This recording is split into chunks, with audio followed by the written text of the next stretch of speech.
5 taon lang na mayapa ang ina ng magkapatid. Nag-asawang muli ang kanilang ama. Kaya simula ng araw na yun ay naging masalimuot na ang buhay ni Tala at Alex mula sa pagmamaltrato ng kanilang madrasta. Dali-daling tumakbo si Tala palabas ng bahay nang marinig ang palahaw ng bunsong kapatid. Batid niyang sinasaktan na naman ito ni Josephine.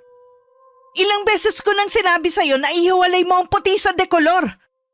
Ang laki mo na pero hindi ka pa rin marunong maglaba. Siyang tama na po yan. Nasasaktan na si Axel.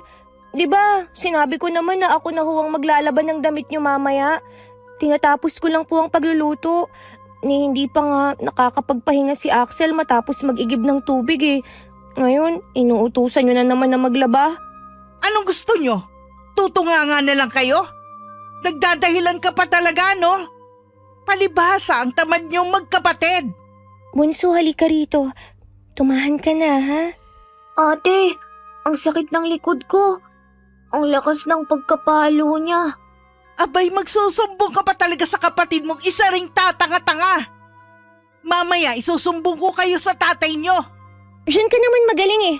Ang isumbong kami kay tatay. Bakit kasi hindi mo labhan yung mga damit mo?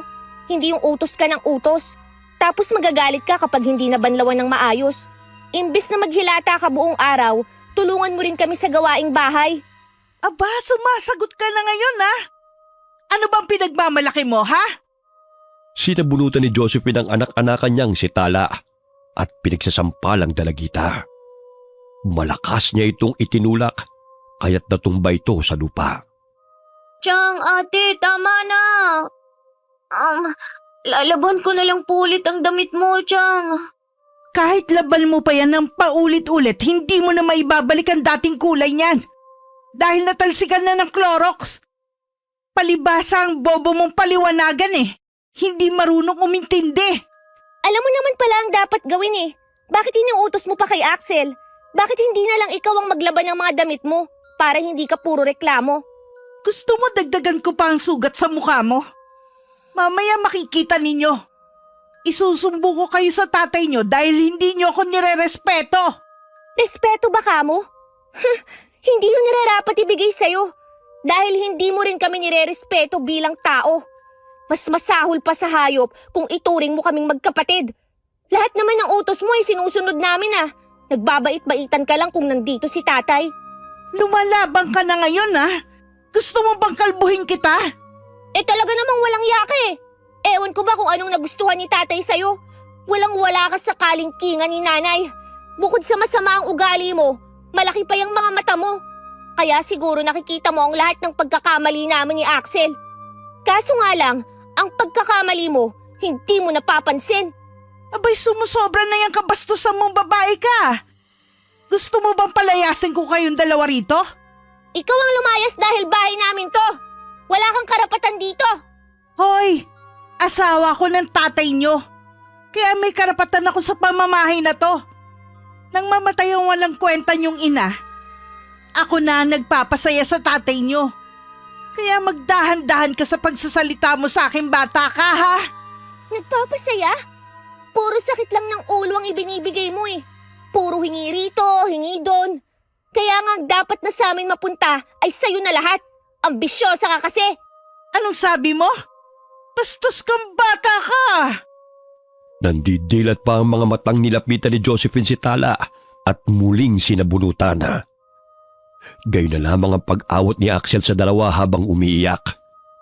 Binitiwan ng babayang dalagita nang mapansin na nagtitinginan na sila ng mga kapitbahay at inawat din sila ng mga ito. Sa susunod na bastusin mo ko, hindi lang yan ang aabutin mo sa akin. Kayo ng kapatid mong pilay. Hindi ko hahayaan na masaktan mo pa kami. Noon tiniis ko ang lahat ng pagmamalupit mo sa amin dahil ang bata pa namin. Ngayon, hindi ko na kayang tingnan at pakinggan na lamang ang kapatid ko habang umiiyak. Samantalang ikaw, nagpapakarey na sa bahay namin. Lumayas ka rito! Layas! Aalis ako rito kung ang tatay mo na ang magpapalaya sa akin. Tingnan ko lang kung sino ang pagagalitan niya mamaya. Boba! Ate, tama na po. Gagawin ko na lang pong pinag-uutos ni Chang para hindi ka na niya awayin. Halika na, Axel. Iwan na natin ang baliw na babaeng yan. Doon na tayo sa kusina. Nagugutom ka na ba? Malapit nang maluto ang sinaing. Pinagpag ni Tala ang alikabok sa kanyang damit. Matalim siyang nakipagtitigan kay Josephine bago ito pumasok ng bahay. Ipinanganak na hindi pantay ang paa ni Axel, kaya paika-ika ito kung maglakad at gumagamit ito ng saklay upang makalakad ng maayos. Isang forma ng kanilang ama, kaya madalas ay gabi na ito umuwi sa kanilang bahay. Dahilan na nagagawang pagmalupitan sila ng kanilang madrastang si Josephine. Mahigit 10 taon ang tanda ng kanilang ama sa babae, kaya nauutusan ito. Anumang luhoy ibinibigay niya sa babae, sa takot na iwan siya nito. Masakit pa ba ang likod mo? Patingin nga ako. Hindi na po, ate. May sugat at saka may bukol ka, oh. Papahiran ko lang ng langis. Mabisang gamot ito para sa mga bukol. Konti na nga lang pala ang natira. Ate, di ba pangalawang asawa ni tatay si Chang? Bakit hindi niya tayo tinuturing na anak niya? Bakit sinasaktan niya tayo palagi? Pera lang ang habol niya kay tatay. Ni minsan hindi nun kayang magpakananay. Ang sama-sama ng ugali. Walang pag-asa na magbabago pa yun. Ewan ko nga ba kay tatay kung bakit pinatira niya si Josephine dito. Naging miserable lang ang buhay natin sa babaeng yun eh. Wala na ba tayong ibang kamag-anak? Baka naman pwede tayong dun tumira. Ayoko na po rito, ate. Meron, si Tio Andres. Kinuha na tayo noon ni Tio rito nang malaman niya na sinasaktan ako ni Josephine. Mga 3 taong gulang ka pa lang nun. Kaso nga lang, binawi tayo ni tatay sa kanya. Dahil kinuha tayo ni Chong dito sa bahay nang walang paalam. Paano kung umalis tayo ulit dito at doon na lang tayo kay Tio Andres? Mag-aaway na naman sila. Naalala ko noon na nagkasagutan sila eh. Muntik pang magsuntukan. Ayokong bigyan pa ng problema si Chong. Pero alam mo, Bunso, mahal niya tayo dahil wala silang anak ni Tia Isabel.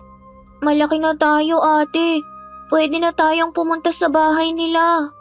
Kaso nga lang, nakalimutan ko na kung saan ang bahay nila eh. Napahinto sila sa pag-uusap nang marinig ang sigaw ni Josephine. Kinandado nila ang pinto patungo sa kusina, kaya hindi ito makakuha ng pagkain. Hoy mga walang ya! Buksan niyo ang pinto dahil nagugutom na ako! Magluto ka ng pagkain mo dahil ubos na ang ulam. Ano? Ipagluto niyo ako kung ayaw niyong masaktan. Wala ka bang mga kamay? Di magluto ka. Ang lakas ng loob mong saktan kami. Tapos parang amo ka namin kung umasta. Hoy, para malaman mo, hindi mo kami katulong at hindi mo kami pinapasweldo. Sino nagbigay sa'yo ng karapatan na sagot-sagutin ako ng ganyan? Ang lakas ng loob mong kalabanin ako ah! Nabago kang ulo ko sa lakas ng pagkasabunot mo. Kaya nahimasmasan ako na hindi mo kami katulong dito. Tsaka tingnan mo nga yung katawan mo. Ang laki-laki. Bakit ayaw mong magbanat ng buto? Hintayin niyo lang mamaya. Dahil malalaman ng tatay niyo ang ginagawa niyong to sa akin. Di magsumbong ka. Ano pa bang bago ron? Manhid na ang katawan ko sa pananakit niyo. Wala na akong pakialam pa. Galit na nagsisisigaw pa rin si Josephine. Ngunit wala itong magawa dahil maging ang pintuan sa likod bahay papunta sa kusina ay sinarado ni Tala. Kumain silang magkapatid habang nagtatatalak ang madrasta. Kumain ka ng marami, Bunso ah. Hayaan mo siya. Narinig ko kaninang umaga habang nag-uusap sila. Hindi makakauwi ngayong araw si tatay dahil kailangan daw niyang mag-overtime. Tsaka bukas na siya uuwi. Panakot lang ni Josephine sa atin yun. Akala niya magdusa siya. Wala siyang pagkain ngayon. Baka paluin naman niya tayo kapag nakapasok siya rito. Di paluin niya. Basta wag kang lumayo sa akin ha, para hindi ka niya masaktan. Siguro kung nabubuhay lang si nanay, hindi ganito ang buhay natin ngayon, no? Sinabi mo pa. Ang bait ni nanay, Bunso. Nakita mo ba ang litrato niya? Oo, doon sa kahon na itinago mo. Kamukhang kamukha mo siya, ate. Oo nga eh. Isang litrato na lang ni nanay ang natira dahil sinunog ni Josephine nang umuwi siya rito. Ay, wala pang 1 taon na namatay si nanay. Nag-asawa na kaagad si tatay. Sabi niya noon, para daw may mag-alaga sa atin. Pero parang tayo pa ang nag-aalaga sa babaeng yun eh. Ano ba ang ikinamatay ni nanay, ate? Narinig ko noon, cancer sa bituka. Kaya kailangan nating kumain ng gulay at prutas at damihan ng pag-inom ng tubig. Nagsaliksi kasi ako tungkol sa sakit na yan eh. Kaunti pa naman uminom ng tubig noon si nanay, tsaka namamana rin yun. Ate, hindi ko na naririnig ang sigaw ni Josephine. Ano na kayang nangyayari sa kanya? Baka nahimatay na sa gutom. Buti nga sa kanya. Wala nang nagawa si Josephine kundi ang pumunta sa tindahan. Humihilab na ang kanyang tiyan dahil sa matinding gutom, kaya't bumili na lamang siya ng makakain. Mga buwisit na mga batang yun natuto ng lumaban. Palibhasa yun na nakuha nilang impluensya sa pagsama mula sa matandang Iroy na yun. Oh, Ineng. Anong may paglilingkod ko sa iyo? Tinawag mo yata ako. Ang lakas naman ng pandinig mo, tanda. Narinig mo pa talaga ang sinabi ko? Narinig kong tinawag mo ang pangalan ko eh. Umalis ka nga sa harapan ko, nabubuwisit ako sa'yo. May kailangan ka ba sa'kin? May lason ka ba riyan? Hoy, aanhin mo naman ba ang lason? May paggagamitan lang ako. Nako, masama yan, Ineng. Nakikilala kita. Ikaw yung madrasta ng 2 bata. Abay, may masamang balak ka ba sa mga bata bukod sa pananakit mo sa kanila? Hoy, tanda! Wala akong masamang balak sa kanila. At higit sa lahat, hindi ko sila sinasaktan. Dinidisiplina ko lang ang mga walang modo ng mga batang yun. Ngayon nga, inubusan ako ng pagkain eh. At hindi ako magawang ipagluto, kaya bumili na lang ako ng delata. Aanhin mo naman ang lason na sinasabi mo. Maraming daga sa bahay kaya lalasunin ko. Ganun ba? Hoy, sige, umuwi ka na para mamatay na ang mga daga. Oh, anong connect dun sa pagkamatay ng mga daga? Dahil ikaw ang lason sa bahay ng pamilyang sinira mo, kaya ikaw lang sapat na para mamatay ang mga daga. Buisit kang matanda ka.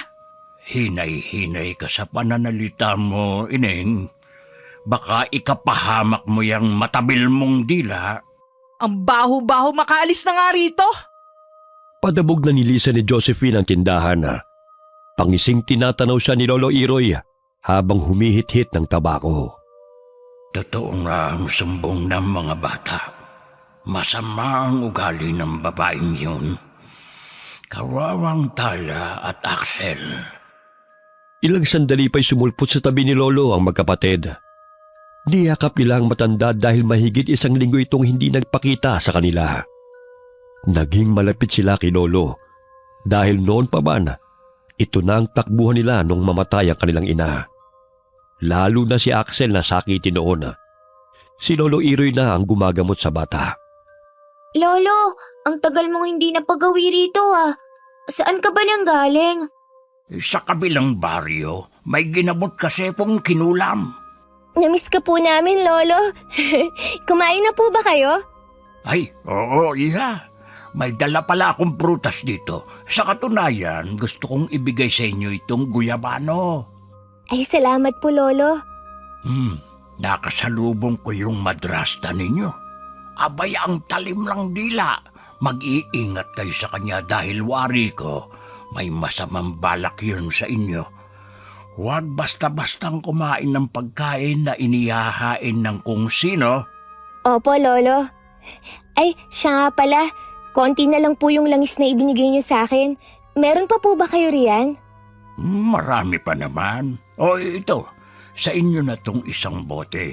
Ay, napapansin kong ang dami niyo na namang sugat at pasa Kasi nagpang-abot na naman kami ni Josephine eh.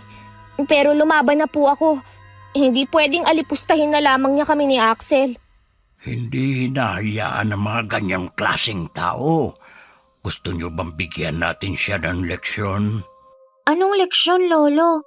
Basta, ako na ang bahala sa kanya. Huwag niyo nang problemahin pa. Pero Lolo, baka kami naman ang pag-initan ng babaeng yun. Alam niyo naman sa tuwing may mangyayari sa kanya, kami po yung sinusumbong kay tatay. Hindi niya na magagawa pang makapagsumbong. Basta, huwag kayong mag-alala. Bukod sa pagiging manggagamot ay maalam rin si Lolo sa kulam at baranga. Ngunit hindi niya isinasagawa ang bagay na yun. Maliban na lamang kung may tao siyang labis na kinamumuhian. Lo, doon na muna kami sa bahay niyo. Nakakairita kasi ang pagmumukha ni Josephine eh. Mamaya, kung ano na naman ang maisip nun at ibunton sa amin ang galit niya. Maghahanap lang naman ng aasawahin ulit ang tatay ninyo. Salungat pa sa ugali ng inyong ina. Ngayon, kayong magkapatid ang kawawa. Sasama na lang kaya kami sa inyo sa panggagamot o di kaya dito na lang kami ni ate. Well, kung ako lang ang masusunod bakit naman hindi? Ay kaya lang, magagalit ang tatay ninyo. At saka paano yung pag-aaral ninyong dalawa kung sasama kayo sa akin? Gayong hindi naman ako pumipirmi rito at kung saan-saan ako napapadpad. Gusto ko na nga pong umalis sa bahay eh. At doon na lang kami kay Tio Andres. Kaso nga lang, hindi namin alam kung saan siya nakatira. Si Andres, yung bang kapatid ng nanay ninyo? Ay opo, Lolo. Alam niyo po ba kung saan siya nakatira? Sa pagkakaalam ko noon sa sitio Balabag sila nakatirang mag-asawa, baka makadaan ako roon at hanapin ko sila. Sige po, Lolo. Gusto na talaga naming umalis sa lugar na to eh. Dahil hindi ko na kayang pagmamaltrato sa amin ni Josephine. Lalo na kay Axel na may kapansanan pa. Napansin ni Tala na may inilagay na hibla ng buhok sa garapon si Lolo. Ilang sandali pinataka niya ito ng abo ng tabako bago inihipan ng usok at agad na tinakpan ang garapon. Ano po ba ang ginagawa niyo, Lolo? Pausok lang yan. Siya nga pala, may dala rin akong suman dito. Ibinigay ni Mina. Hindi ko ito mauubos kaya saluhan ninyo ako. Ay, ang bango naman. Mukhang masarap nga. Kumain lang kayo, ang dami nito, oh. Si Mina talaga, ayaw akong magutom sa daan. Sana maging katulad niyo rin po ako paglaki ko, Lolo. Para naman marami akong madalang pagkain. Ikaw talagang bata ka. Mag-aral kang mabuti para hindi lang suman ang maaari mong kainin. Sa gayon kapag nakapagtapos kayo sa pag-aaral, pwede kang maging doktor. Manggagamot ka pa rin pero malaki ang sahod. Tama si Lolo, bunso. Para ipakita natin kay Josephine na hindi na niya tayo kayang alipustahin kung may magandang trabaho tayo. Akala mo kung sino? Umaasa lang naman sa pera ni tatay. Tapos si tatay, paniwalang paniwala sa lahat ng sinasabi ng babaeng yun. Samantala, dali-daling lumagok ng tubig si Josephine nang maramdaman na kumakati ang kanyang lalamunan. Ilang baso ng maligamgam na tubig na ang kanyang ininom, ngunit hindi pa rin napapawi ang kate. Buisit! Ang kati ng lalamunan ko! Expired yata ang dalatang nabili ko sa tindahan ni Rosa. Malilintikan sa akin ng babaeng yun. Dali-dali niyang tinungo ang tindahan bit-bit ang lata ng tuna. Kinalampag niya ang tindahan dahilan na mabulabog ang nagpapahingang si Rosa. Hoy Rosa! Expired yata ang dalatang binigay mo sa akin eh. Kumatay ang lalamunan ko. Walang iya ka! Papatay mo pa talaga ako, ha? Ibinato nito ang lata sa harapan ng tindahan ni Rosa at hindi pa rin tumitigil sa pambubulyaw. Lumabas ang tindera at kinuha ang lata at binasa ang nakasulat. Ngunit hindi naman yun expired tulad ng sinabi ni Josephine. Uminit ang ulo ng tindera at binulyawan din ang babaeng nanggugulo sa tindahan. Hanggang sa nagsabunutan silang dalawa. Inawat lamang sila ng dalawang lalaki na bibili sana sa tindahan ng ginang. Lintik ka, Rosa! Papatay mo pa ang mga mamimili mo! Expired ang binibenta mo rito! Padabog na nilisa ni Josephine ang tindahan at bumalik sa bahay na kanyang tinutuluyan. Uminom na siya ng gamot sa allergy, Ngunit hindi pa rin napapawi ang pangangati ng lalamunan. Hanggang sumapit ang hapon na halos hindi na siya makapagsalita na tila sinasakal siya sa leeg. Pagpasok ng magkapatid sa bahay, nadatnan nila ang nagkalat na hiniwang luya sa mesa. Nakahiga sa sofa si Josephine habang tinutungga ang ginawang tsaa. Mga buwisit kayo! Kasalanan niyo to eh! Oh, bakit wala ka ng boses, Chang? Sa kasisigaw mo yan. Baka may nabulabog kang engkanto kaya pinarusahan ka ng ganyan. Siguro, pinakulam niyo ako sa matanda, no? Wala ka nang boses kung ano-ano pa ang pinaparatang mo sa amin. Pwede ba? Tumigil ka na sa gawain mong yan. Pinasok na lamang ni Tala ang mga damit na sinampay at hindi na muling kinausap ang madrasta. Kahit anong inom nito ng tsaang gawa sa luya, ay hindi pa rin napapawi ang kate ng lalamunan. Kaya't kinaumagahan ay pumunta na ito sa bayan at nagpakonsulta sa doktor. Sa wakas, tumahimik din ang bahay. Akalain mo yun, ate. Halos hindi na siya makapagsalita. Hindi kaya kinulam nga siya? Kung totoo man yun, mabuti nga sa kanya. Ang ingay-ingay at ang daming kaaway. Sinabi sa akin ni Aling Rosa kanina na nagsabunutan sila ni Josephine. Akalain mong sinabihan ba naman na expired ang mga paninda ni Aling Rosa? Ipinakita sa akin ng dilatang kinain ng bruhang yun. Sa susunod na taon pa mag-e-expire. Ano kaya ang sakit ni Chang? Malamang na engkanto. Sana tuloy-tuloy na nga yun para hindi niya tayo bulyawan araw-araw. Tsaka baka magbago na siya, ate, at bumait na. Naku, di mangyayari yun. Kahit siguro sa next life niya, hindi na yun babait. Nung nakaraang buhay niya siguro, bruha na talaga siya. Niresetahan ng doktor ng mga gamot si Josephine. Ilang araw na niya itong iniinom, ngunit hindi pa rin natatanggal ang sakit ng kanyang lalamunan. Naisipan na nitong humingi ng tulong sa kakilalang manggagamot at napag-alaman na napagkatuan siya ng isang mangkukulam. Kaya mo bang patayin ng kumulam sa akin? Kilala mo ba kung sino ang buwisit na yon? Umiling-iling lamang ang matanda at sinabing hindi niya kayang patayin ang kumulam kay Josephine. Sapagkat wala itong balak na patayin ng babae, kundi gusto lamang itong bigyan ng leksyon. Batid ng matandang manggagamot na malinis ang intensyon ng kumulam kay Josephine, kaya't ayaw na niya itong kalabanin. Mahinang manggagamot ka rin pala eh. Hindi mo kayang labanan ng mga mangkukulam. O ito na bayad ko. Nasisiguro ko ang 2 batang may pakana ng paghihirap kong to. Bumuti ang pakiramdam ni Josephine, kaya't dali-dali siyang umuwi ng bahay. Ang inaakalang pagbabago ay salungat sa inaasahan ni Axel. Hoy, mga walang iya kayo! Akala nyo ba hindi ko alam na pinakulam nyo ako? Kaya hindi ako gumagaling kahit ilang tableta na ng gamot ang iniinom ko eh. Dapat nga magpasalamat ka dahil gumaling ka niya. Wala kaming alam ng kapatid ko sa kulam na pinagsasasabi mo. Nagmamaang-maangan pa talaga kayong dalawa, no?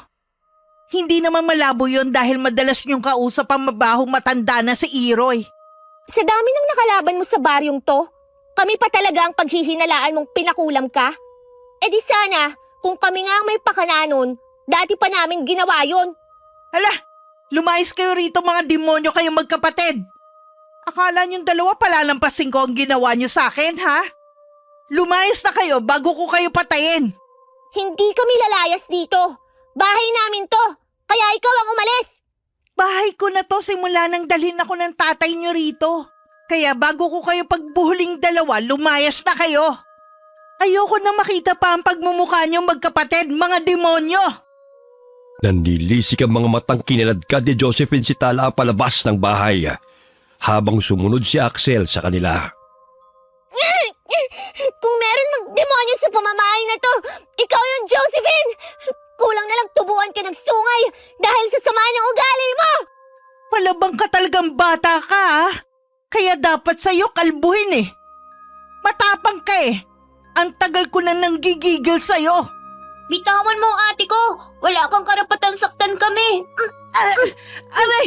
Ang likod ko! Ang sakit! Pwisit kang bata ka! Halika na ate, baka bumangon pa ang bruhang yan. Hindi na napigilan ni Axel ang sarili na hambalusin ng saklay ang madrasta.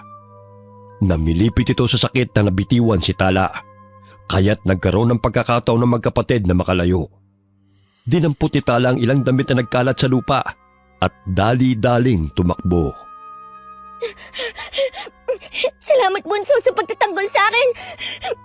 Walang iya talagang babaeng yun. Ang lakas ng loob na palayasin tayo sa sarili nating bahay. May araw din siya. Babalik tayo rito at siya naman ang palalayasin natin. Sa ngayon, doon na muna tayo pansalang makituloy sa kubo ni Lolo Iroy. Paano kung wala na naman siya ron? Ipagdasal na lamang natin na nandun siya. Kung wala, kailangan nating hanapin si Tio Andres sa Sitio Balabag upang doon na muna manirahan.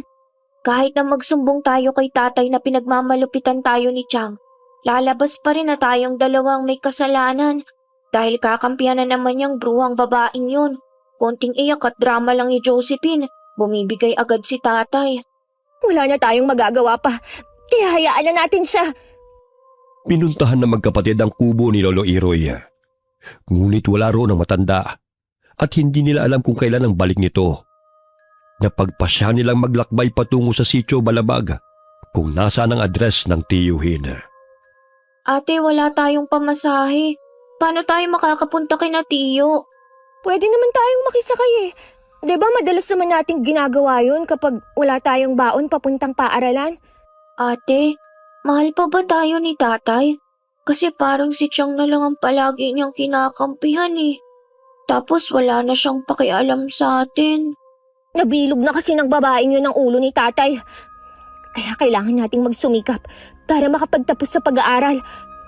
Hanapin natin si Tio Andres dahil siya lang ang makakatulong sa atin. Malayo pa lamang ay kumakaway na si Tala sa truck na paparating.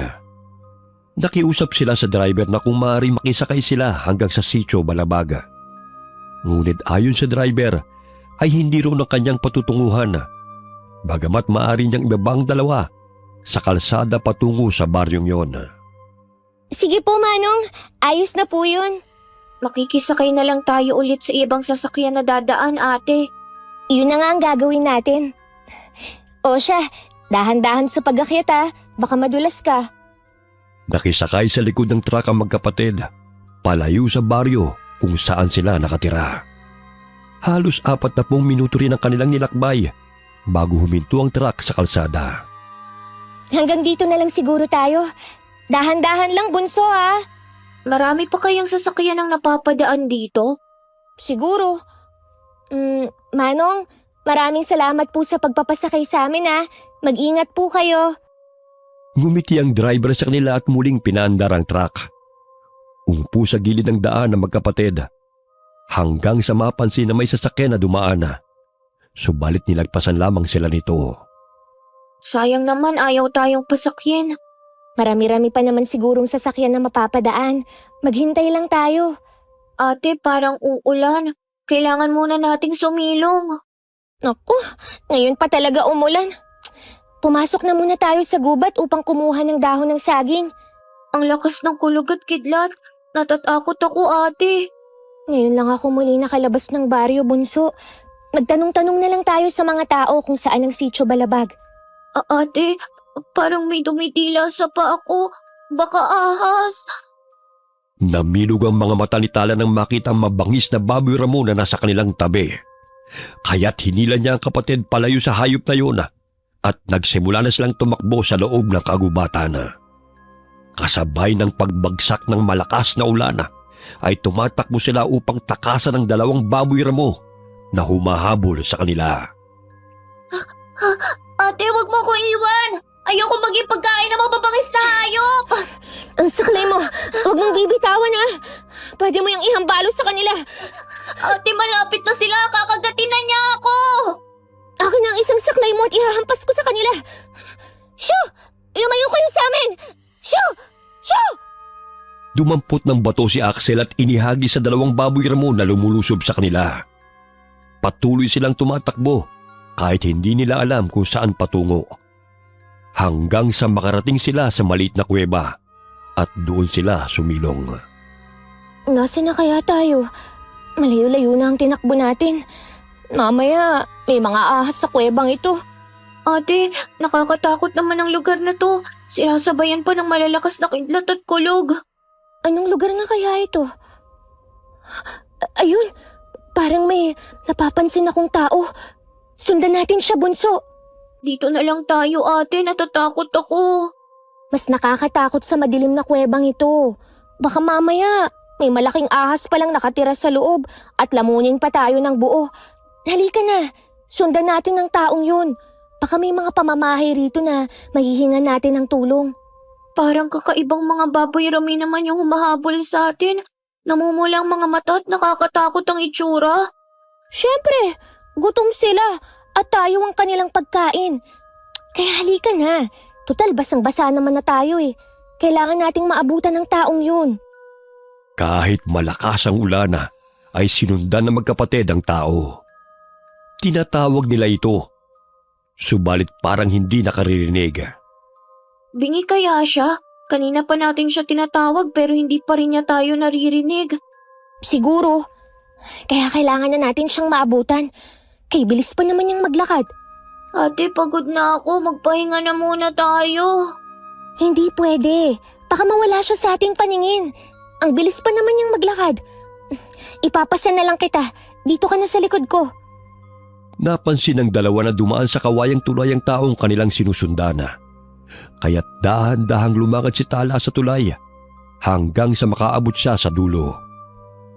Sandali lang! Pakiusap! Huminto ka sa paglalakad! Ate, bingi talaga siya. Hindi kanya naririnig. Tawagin mo ulit siya. Hinihingal na ako eh. Pakiusap, huminto ka muna. Tulungan mo kami. Hinahabol kami ng mababangis na hayop kung sino ka man.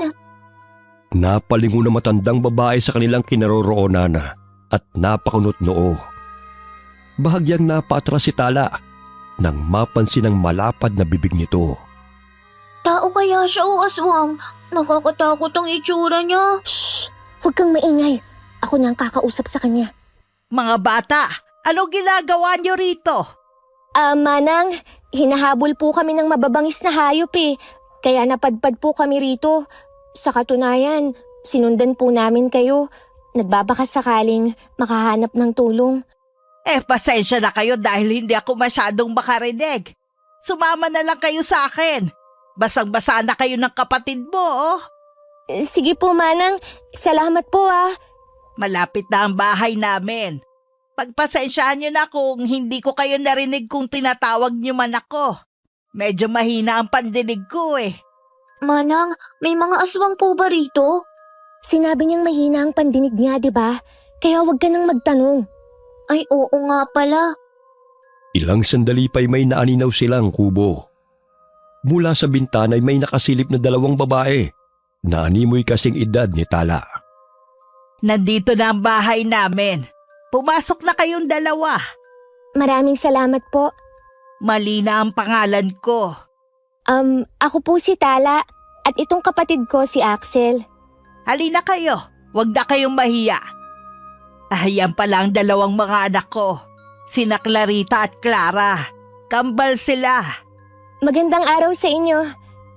Matalim na sinalubong ng tingin ng kambal ang kanilang mga panauhin. Walang salita ang kumakawala sa kanilang bibig.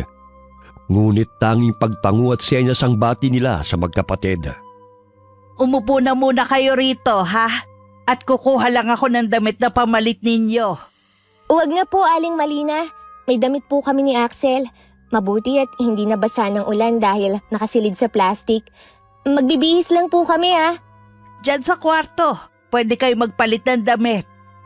Napakusot ng ilong si Axel dahil sa lansa na naaamoy niya sa kubong yun. Kaya't hindi niya napigilan ng sarili na bumulong sa kapatid. Ate, ang lansa ng bahay. Tsaka kakaibang kinikilos nila. Hindi nagsasalita ang kambal. Tapos yung ali, bingi. Ikaw nga pilay eh. Kaya tumahimik ka nga. Mamaya paalisin pa tayo rito dahil pinipintasan natin sila. Sige na, magbihis ka na.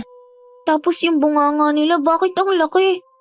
Konti na lang aabot na sa tenga. May ganun talaga. Hindi naman pare-pareho ang mukha ng mga tao. Si Josephine nga, Parang kasing laki ng kwago ang mata nun, di ba? Kaya huwag ka nang magtaka. Gumagabi na. Kaya't mas lalong tumindig ang balahibo ni Axel. Nakakaramdam din ng kakaiba si Tala sa kambal dahil matalim itong nakatingin sa kanila at pasinghot-singhot pa ang mga ito at bigla na lamang bubuka ang mga bibig. Aling Malina, hindi ba nagsasalita si na Clarita at Clara? Hindi kanya narinig, bunso. Kaya wag mo nang ulitin na magtanong. Ang alin ang hindi ko narinig, Ineng? Ho? Yung tanong po ni Axel sa inyo? Ang taong mangingikil. Walang taong nangingikil rito. Tanging kami lang ang namumuhay na mag-iina sa kagubatan. Sinabi ko na sa'yo, bunso, na wag ka nang magtanong dahil hindi ka maririnig. Oo, may punso sa gilid ng kubo.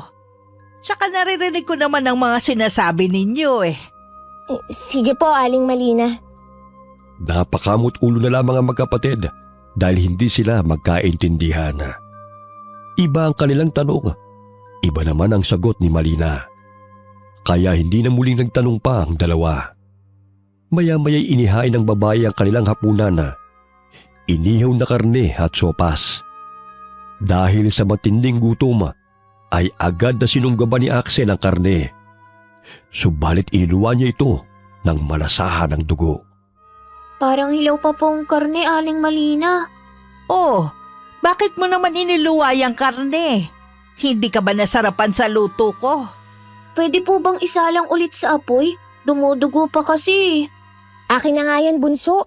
Kahit anong sabihin mo, hindi ka pa rin niya naiintindihan. Ibinalik ni Tala sa nagbabagang apoy ang karne na kinakain ng kapatid, maging ang nakalagay sa plato niya. Nalalansan din siya sa sopas, kaya ang saging na lamang ang kinain nilang magkapatid. Ayaw nyo ba sa luto ko, ha? Gusto nyo pagluto ko kayo ulit?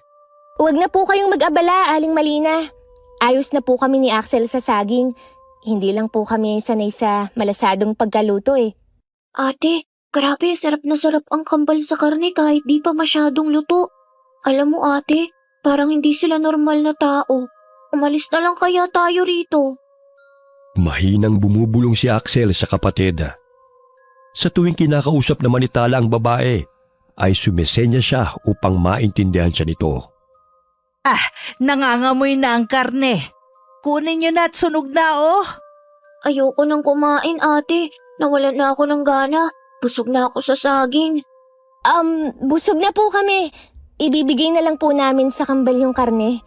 O sige, kung gusto nyo magpahinga, bakante sa kabilang kwarto. Doon kayo magkapatid. Sige po. Halika na, Axel. Gusto ko nang magpahingi. Nakakapagod kausap si Aling Malina. Bukod sa pagsasalita, kailangan pang umaksyon. Hinaan mo yung boses mo. Mamaya marinig ka pa ng kambal Malamang, nakakarinig ang dalawang yan kahit hindi nagsasalita. Naunang magpahinga ang magkapatid, samantalang patuloy na kumakain ang mag-iina. Nakangisi pa ang kambal habang nakatingin sa dalawang papasok ng kwarto. Nakakakilabot sila. Paano kung mga aswang pala sila? Basta, kailangan nating maging handa anumang oras. Yung saklay mo, ilagay mo rito. Pwede natin tong panghampas sa kalaban. Ate, napapansin mo ba ang tingin nila sa atin? Ang talim at parang nag-uusap sila sa pamamagitan ng tingin. Hindi ko rin alam kung saan tayo pupunta kung sakaling aalis tayo ngayong gabi. Sumiksik sa tabi ni Tala ang kapatid.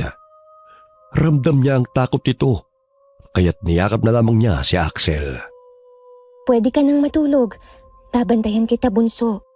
Ate, maaari naman tayong dumaan sa bintana. Umalis na lang kaya tayo rito ngayon. Tignan mo sila, parang nag-uusap sila Magkadikit ang kanilang ulo. Isasara ko na muna ang pinto para naman isipin nila na nagpapahinga na tayo. Tapos mauna kang lumabas ng bintana. Sige po, ate. Dahan-dahang lumabas ng bintana si Axel at sumunod si Tala.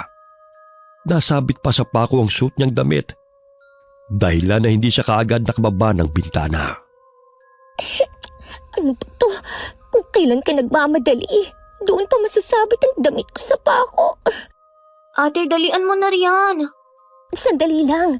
Nasabit kasi ang damit ko sa pako eh. Hinila niya ang damit, dahilan na bigla yung napunit at bumulusok siya pababa ng bintana. Aray! Ang sakit ng tagiliran ko. Ate, halika na. Parang tapos na silang kumain. Sige, tayo na. Ang dilim, saan na tayo pupunta nito? Maghanap tayo ng bahay. Baka meron tayong madadaanan. Hinahawi nila ang mga dahon sa daan. Hindi may kubli ng magkapatid ang takot. Hindi man nila alam kung saan sila patutungo, ngunit naroon pa rin ang pag-asa na may matatagpuan silang bahay. Ilang sandali pa'y narinig nila ang sigaw ng kambal na animoy na gulat nang wala na sila sa silid kung saan sila nagpapahinga. Bunso, kailangan na nating bilisan dahil alam na nila na umalis na tayo sa kubo. Ate, hindi ko makita ang daan. Sige lang, Bunso. Magpatuloy ka lang sa paglalakad. Ate, sinusundan na nila tayo. Nahihirapan na akong makatakbo. Ipapasa na lang kita sa aking likod. Hampasin mo sila ng saklay kung sasaktan ka nila. Hinihingal na tumakbo si Tala karga ang kapatid.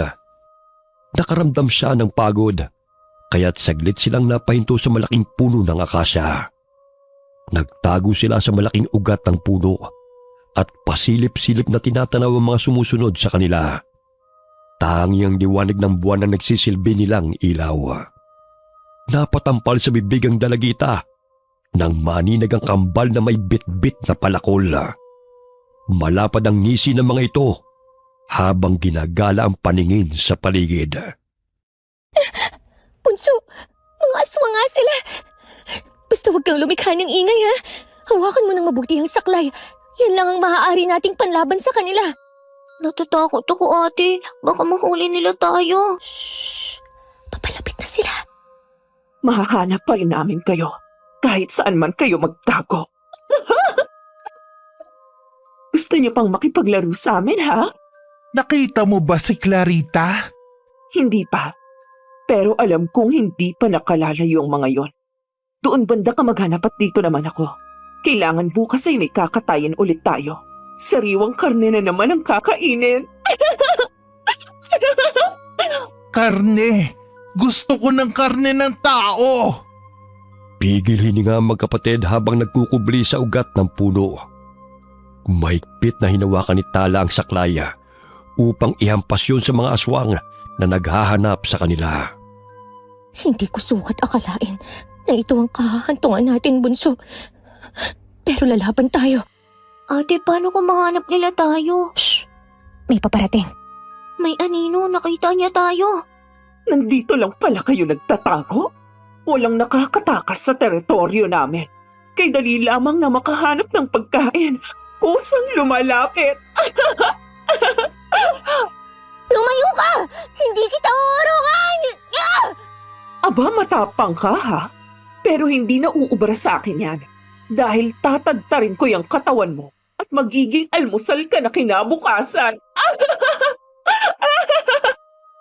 Hinataw ng kambal na aswang si Tala, ngunit malakas na hinambalo siya ng dalagita ng saklay. Tumayo si Axel at tinulungan ng kapatid sa pagsugod sa kambal na aswang. Nabitiwan nito ang palakol, kaya't dinampot yun ng batang lalaki. Sige, lumapit ka. Puputulin ko yung kamay mo. Hoy, pilay na bata. Akala mo talaga makakaya mo ko? Hindi mo nga kayang makalakad ng diretsyo eh.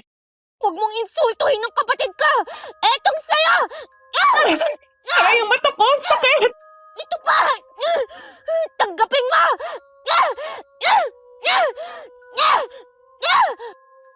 Paulit-ulit na hinambalos ng saklay ni Tala ang aswang, dahilan na pumalahaw ito at napasubsob sa lupa. Narinig yun ang kambal nitong si Clara, kaya't dali-dali itong kumaripas ng takbo patungo sa kinaroroonan ng kambal nitong aswang. Halika na, Bunso! Kailangan na nating makalayo rito! Ate, dala ko ang palakol. Akin na yan! Ito ang saklay mo! Hindi alintana ng dalawang madulas na daan, basta makalayo lamang sila sa mga aswang na gustong pumatay sa kanila. Hanggang sa mabangga ni Axel ang tao na nasa kanyang harapan. Ate, aswang! Ngayon mo ang kapatid ko! Etong saya! Hinay-hinay lang mga bata. Lolo Iroy! Lolo, ikaw nga! Lolo, hinahabol kami ng mga aswang. Tulungan niyo po kami. Gusto po nila kaming patayin. Muntik mo pang biyakin ng bungo ko din ah. Ay, teka lang. Bakit kayo narito? Anong ginagawa ninyo sa lugar na ito? Pinalayas kami ni Chang, kaya umalis kami sa baryo upang puntahan si Tio Andres. Kaso nga lang, napadpad kami sa bahay ng mga aswang at hinahabol nila kami ngayon. Oh, huwag na kayong matakot at nandito na ako. May naririnig akong mga sigaw kaya hinanap ko. Mabuti na lamang at naisipang kong gumala dahil sunod-sunod na ang patayan sa baryo Pandakan malapit lang dito. Siguro, yung mga aswang na kambal, sila yung pumapatay. Yung kambal? Naku, makukulit talaga ang mga batang aswang na yan. Walang kadala-dala.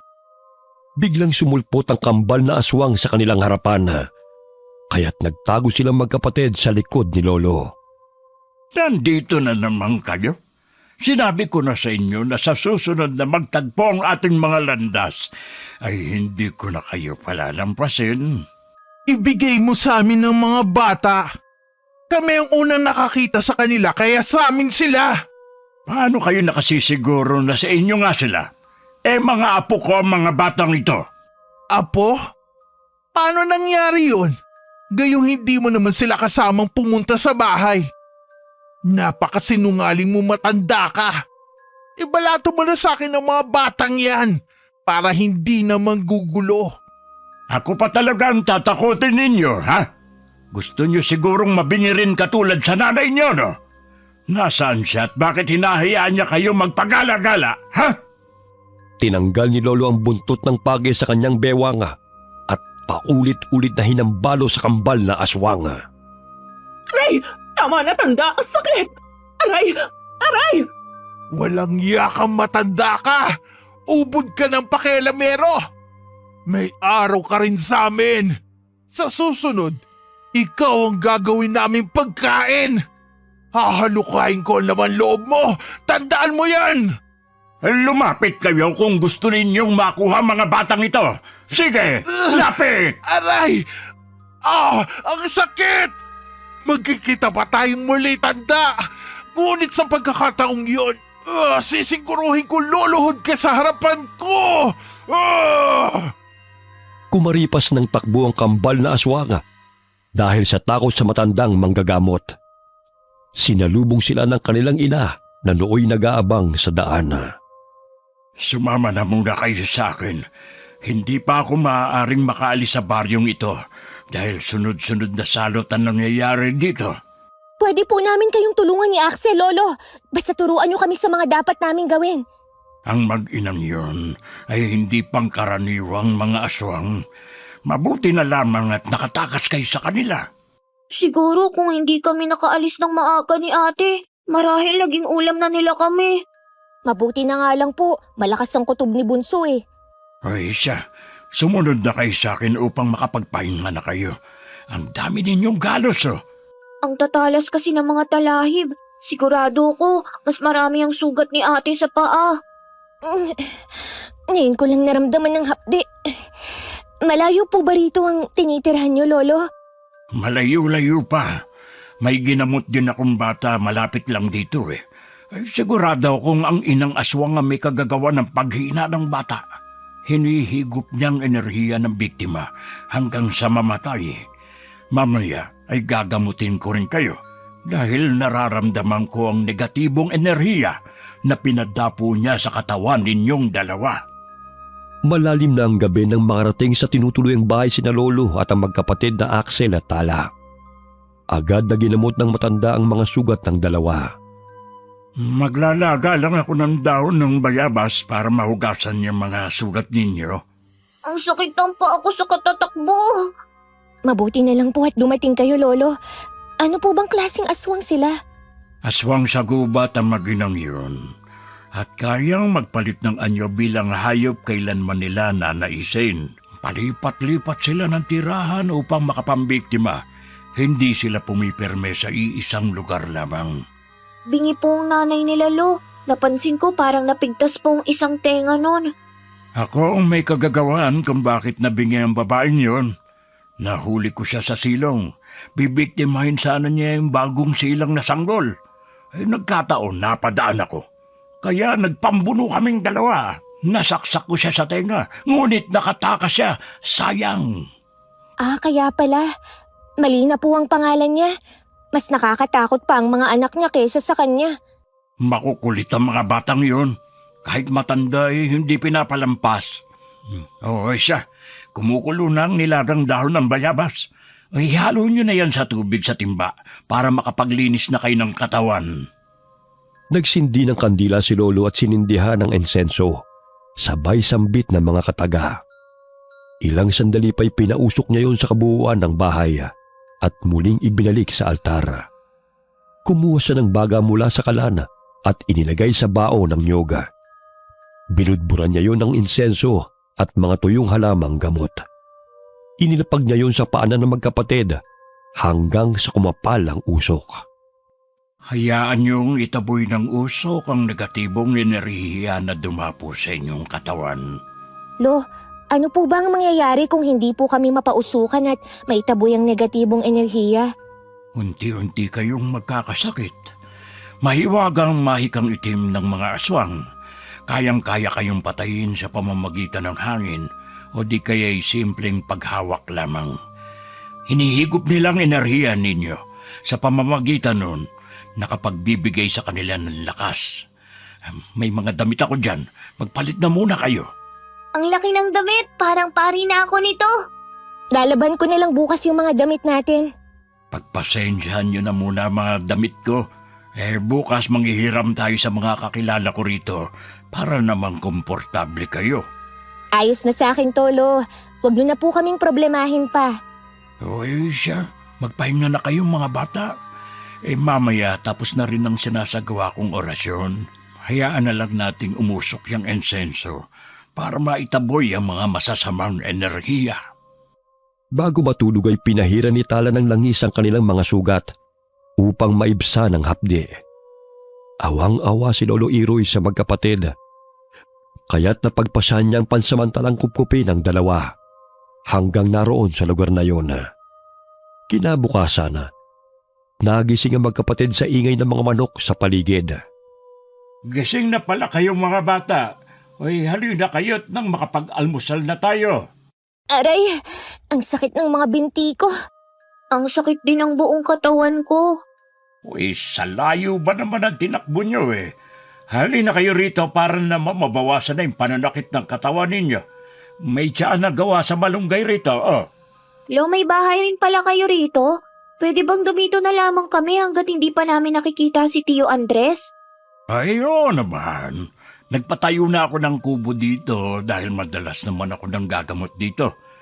Para naman may natutuluyan ako kapag matagal ang pamamalagi ko sa baryong ito. Mamaya gusto niyo bang magkatay tayo ng manok? Sige po, Lolo. Siya. Bago yun, itong kamote at saging na muna ang almusal natin.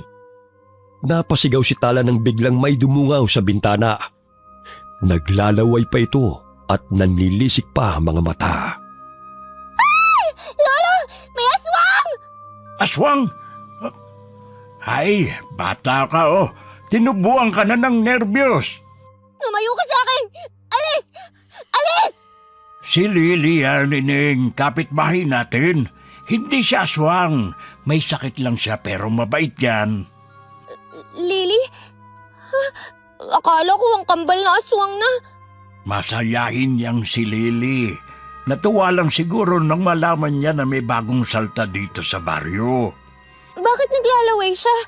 Tapos, parang gusto kong hablutin. Nakakatakot po siya, Lolo. May sakit siya sa pag-iisip.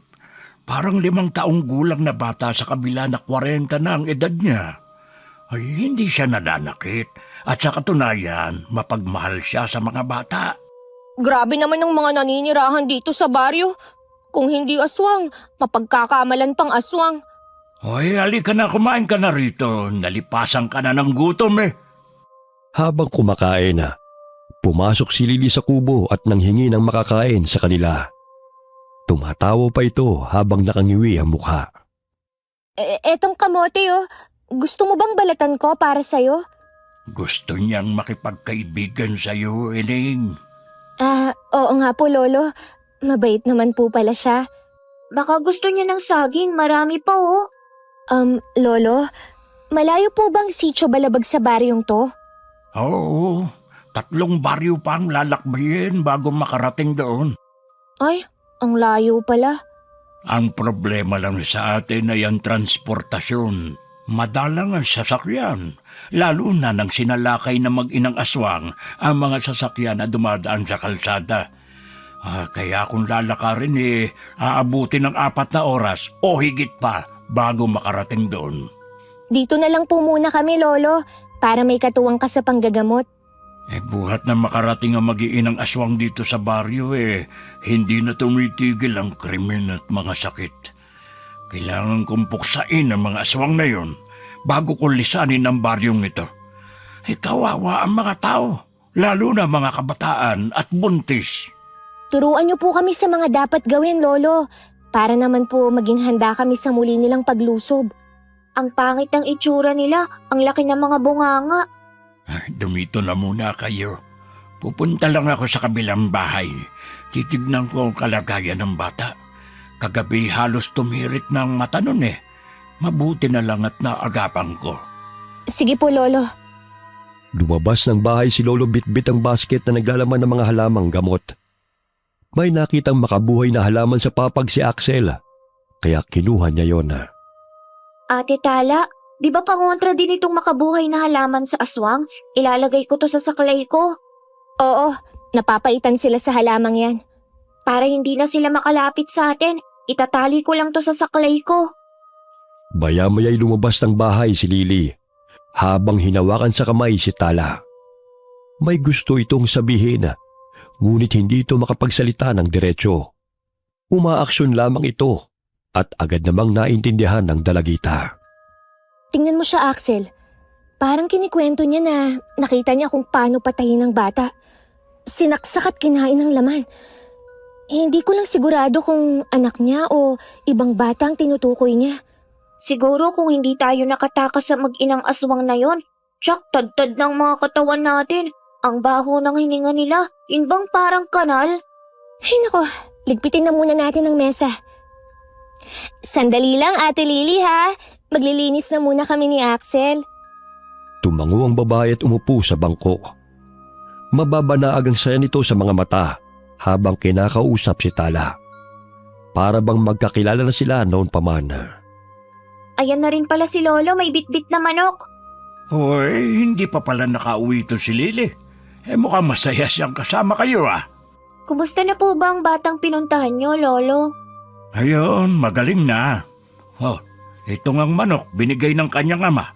May uulamin na tayo mamaya. Lolo, may ikinuwento si Ate Lily sa amin. Parang takot ang mukha niya habang umaaksyon siya. Para bang may pinatay na sanggol. Oo. Nagkaganyan si Lily. Nawala siya sa tamang katinuan nang patayin sa kanyang harapan ang kanyang mga magulang at kapatid. Mga 10 taong gulang lamang siya noon. Mga aswang ang pinaghihinalaang may kagagawan. Mabuti nga lang at nabuhay pa siya dahil sa mga taong napadaan sa kanilang bahay at tumulong sa kanila. Simula nang mangyari yun, naging sinto-sinto na siya at matatakutin. Mabuting at kinupkup siya ng mga tao sa baryong ito. Kaya kahit papano nanumbalik ang kanyang sigla. Kaya naman pala. Nagningning ang mga mata ni Tala nang makita ang punong papaya na hitik sa bunga. Kaya agad siyang lumapit doon. Lo, kaninong papayang tanim na to? Pwede po kaya tayong makahingi para pansahog sa manok? Kumuha lang kayo. Ako ang nagtanim niyan. Sagana sa mga gulay ang paligid ng kubo nyo. Hindi na po kayo mahihirapan sa pagkain. Itong naging libangan ko rito bukod sa panggagamot Naging masaya ang pananatili ng magkapatid sa lugar na yon, kasamang matandang manggagamot. Sumasama sila kay Lolo sa tuwing manggagamot ito sa baryo. Unti-unti silang natuto sa mga paraan ni Lolo upang lunasan ang anumang sakit. Maging ang mga pangontra sa mga masasamang elemento ay naging maalam na silang magkapatid. Ginabi sa pag-uwi si Lolo kasama sina Axel at Tala galing sa panggagamot. Hoy, sinabi ko naman sa inyo na doon na kayo sa bahay eh. Nahirapan ka patuloy, Axel. Ayos lang po ako, Lolo. Sanay na po akong maglakbay ng nakasaklay. Lo, parang may sumusunod sa atin. Naririnig niyo ba ang mga yabag? Magpatuloy lang kayo sa paglalakad, mga bata. Ate, baka aswang ang mga yun. Talasan mo lang ang mga mata mo. Ayun, parang may tumatakbong hayop. Di ba nagaan yung baboy ramong mga aswang? Marahil sila na nga yun. Kinalas ni Lolo ang buntot ng pagi na nakatali sa kanyang bewang at iginala ang paningin sa kasukalan. Maging alisto kayo, mga bata. Alam kong nasa paligid lamang sila. Lo, wari ko yung mga hayop sa paligid. Hindi kaya sila na yan? Makiramdam lang kayo. Sige na, magpatuloy lang kayo sa paglalakad. Naririnig niyo ba ang kakaibang sipol na yun, ate? Nakakakilabot naman yun. Tinatawag nila ang isa't isa sa paraang yan. Kaya maghanda kayo. May paparating na mga baboy ramo. Axel, umilag ka! Sinugod sila ng dalawang mabalasik na baboy ramo. Dahilan na matumba si Axel. Ngunit bago pa siya napay na mabangis na hayop, ay malakas na hinampas ni Lolo ang buntot ng pagi sa likod nito. Dahilan na umalingaw-ngaw sa loob ng gubat ang atungal ng baboy ramo. Kasamahan mo palang dalawang batang yan, tanda. Ngayon sisiguruhin ko na papatayin ko na kayo sa pagkakataong ito. Wala kaming ititira sa inyo. Wala kayong kadaladalang mag-ina. Naghahanap lang kayo ng sakit ng katawan. Ikaw na matanda ang walang kadala-dala. Itigil mo na ang pagtulong sa mga tao. Baka nakakalimutan mong sila ang dahilan kung bakit namatay ang iyong asawa at anak. Isa kang hangal, Iroy! Yun ay dahil sa kagagawa ng katulad ninyong mga masasamang aswang. Niyanggaw ninyo ang asawa kong si Luisa at pinatay ang aking anak. Hindi pa kayo nakontento? Pinaako pa ninyo ang kasalanan na hindi naman si Luisa may kagagawan sa pagkamatay ng mga bata, kundi ang kapatid mong itinuring na kaibigan ng asawa ko. Mga traidor kayo! Kahit anong gawin at sabihin mo, hindi pa rin magbabago na ang mga tao ang pumatay sa mag-ina mo. Bakit hindi ka nalang sumanib sa amin para patayin ng mga tao para makapagiganti ka sa kanila? Napakakitid ng utak mo, Malina. Hindi lahat ng mga tao ay kasing sama ninyo. Hindi magbabago ang isip ko na puksain ang mga aswang na kagaya ninyo hanggang sa huling hininga ko. Hindi ko makakalimutan ang ginawa ninyo sa aking pamilya. Hindi mga taong pumatay sa aking mag-ina, kundi kayong mga aswang. Sinugod ni Lolo ang inang aswanga. Mabilis itong tumakbo upang iwasan ang buntot pagi na hinahambalos ni Lolo. Mula sa puno'y tumalo ng inang aswanga at nilundagan ito si Lolo. Kaya't nagpagulong-gulong sila sa damuhana at nagpambuno. Kung hinahayaan mo lang kami, hindi tayo aabot sa ganito, tanda. Ilang kasamahan ko na ang pinatay mo. Kaya hindi ako titigil hanggat hindi ka rin napapatay. Wala kayong karapatang mabuhay sa mundong ito. Uubusin ko ang lahi ng angkan ninyo na siyang dahilan ng pagkamatay ng mag-ina ko. Hindi ka nag-iisip, tanda. Hindi mo kami kalaban, kundi ang mga taong tinutulungan mo. Huwag mong bilugin ang ulo ko dahil sa baluktot mong paniniwala. Dahil sa kasakiman at kawalang hiyaan ninyo, kaya kayo tinutugis ng mga tao. Sinakal ng inang aswang si Lolo. Kaya't ganun din ang paglaban ng matandang manggagamot sa kanya. Nagpalitan sila ng lakas hanggang sa muli nagpagulong-gulong sila sa damuhan. Samantala, paulit-ulit na hinambalos ni Axel ang saklay sa baboy ramong sumusugod sa kanya. Nandilat ang mga mata ng bata nang biglang nagbago ito ng anyo bilang aswang. Tigilan mo yung paghahampas mo, bata. Ang sakit! Aray! Aray! Akala mo etong sayo! Matapang ka na ngayon, pilay ha? Aray! Aray! Pilay pala ha. Sige, insultuhin mo pa ako dahil babasagin ko yung bungo mo. Papatayin kita! Luluray-lurayin ko yung katawan mo at hahalukayin ko yung lamang loob mong bata ka! Lumundag ito patungo kay Axel. Subalit malakas siyang hinampas ni Tala gamit ang sanga ng kahoy. Dahilan natamaan ito sa panga. Malakas na atungal ang pinakawalan ng kambal na aswang dahil sa sakit. Ang panga ko! Hindi ako papayag na masaktan mo pa ang kapatid ko! Hayop ka! Buhisit kang babae ka. Sana hindi na lang kami nagpatumpik noon at pinatay na lang kita. Ngayon hindi na kayo makakatakas pang muli. Yun kung hahayaan namin na saktan mo pa kami! Sino bang pinagmamalaki ninyo? Ang matanda? Isa rin yung lampa.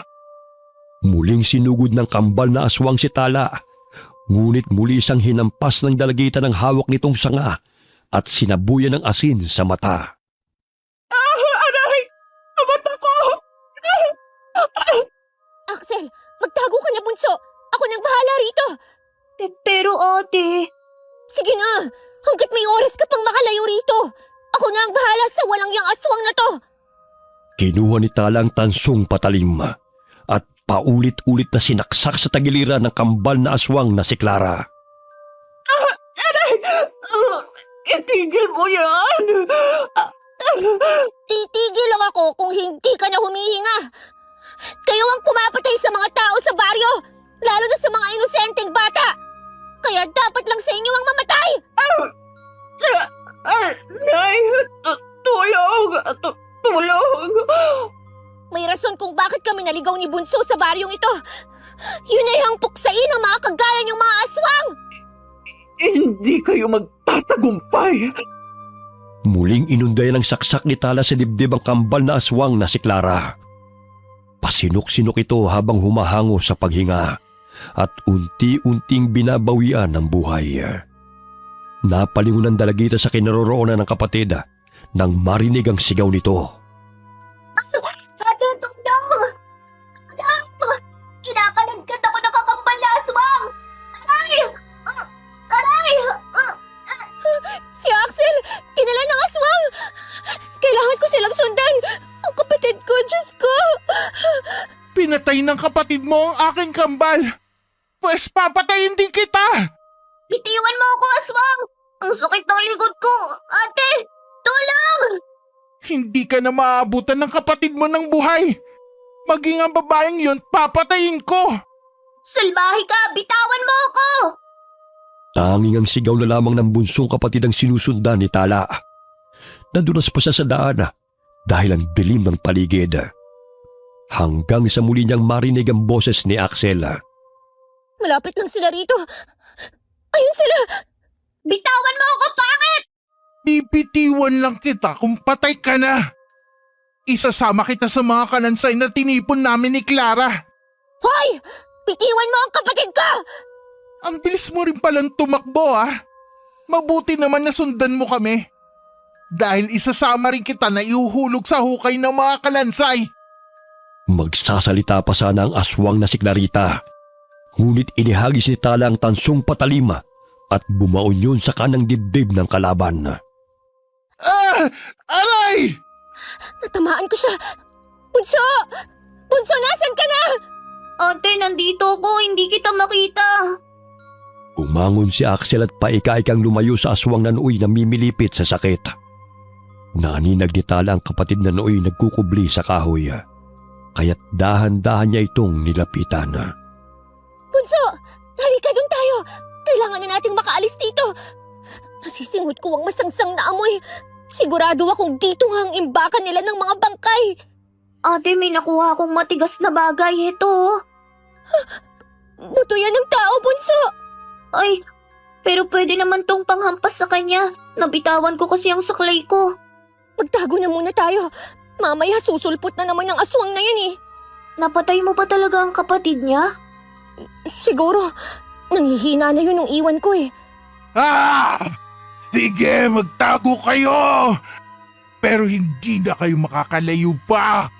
Naamoy ko ang lansa ng dugo niyo magkapatid! Kaya pagbutihin niyo magtago dahil kapag nahuli ko kayo, Dudurugin ko talaga ang mga bungo nyo at lalantakan ko ang mga utak nyo! Andiyan na siya. Akin niya ang buto. Magtago ka lang dyan, ha?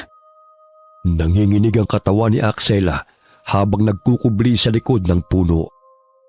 Napagtanto niya na hindi sapat ang mga pangontra tulad ng halamang gamot upang labanan ang aswang. Kinakailangan ng tibay ng loob at malakas na katawan. Ate, nandyan na siya. Parang asong pasinghot-singhot, oh. Shh! Naaninag ko ang butas. Doon nga nila itinatapon ng mga kalansay. Ang sangsang ng amoy. Pigil ang hininga na magkapatid habang nagkukubli sa likod ng puno. Ilang sandali pa'y pinalo ni Tala ang ulo ng aswang gamit ang hawak nitong buto. Ngunit nasanggayon ang kalaban at nagpambuno silang dalawa. Nagpagulong-gulong sila hanggang sa bumagsak sila sa butas kung saan naroon ang mga kalansay. May tubig pa roon, dulot ng ulan noong nakaraang araw. Ate Tala! Tumakas ka na, bunso! Walang makakatakas sa inyong dalawa. Maging ang kapatid mo'y lilibing ko rito! Ikaw ang ililibing ko rito! Ah! Aray! Kung kaya mo akong takasan, edi napakaswerte mo. Hindi ko hahayaan na makawala ka pang muli. Lalo na't pinatay mo ang kakambal ko. Isa kang hangal! Nilublob ng aswang si Tala sa maruming tubig. Halos hindi na makahinga si Tala dahil sa hindi makayanan ng amoy. Kailangan gumawa ko ng paraan upang mailigtas si ate. Alam kong dehado siya sa hayop na aswang na yon. Lampas dibdib ng dalagita ang tubig. Kaya't habol-habol ang kanyang paghinga sa tuwing hinihila siya ng aswang pailalim. Bukod sa malansang amoy, ay halos mamatay siya sa pagkakasakal nito sa kanya. Nagkataon na nilublob ng aswang si Tala sa tubig. Gayon din ang paghambalos ni Axel gamit ang sanga sa ulo nito. Dahil sa lakas ng paghampas, ay nawala ng balanse ang aswang at nabitiwan nito si Tala.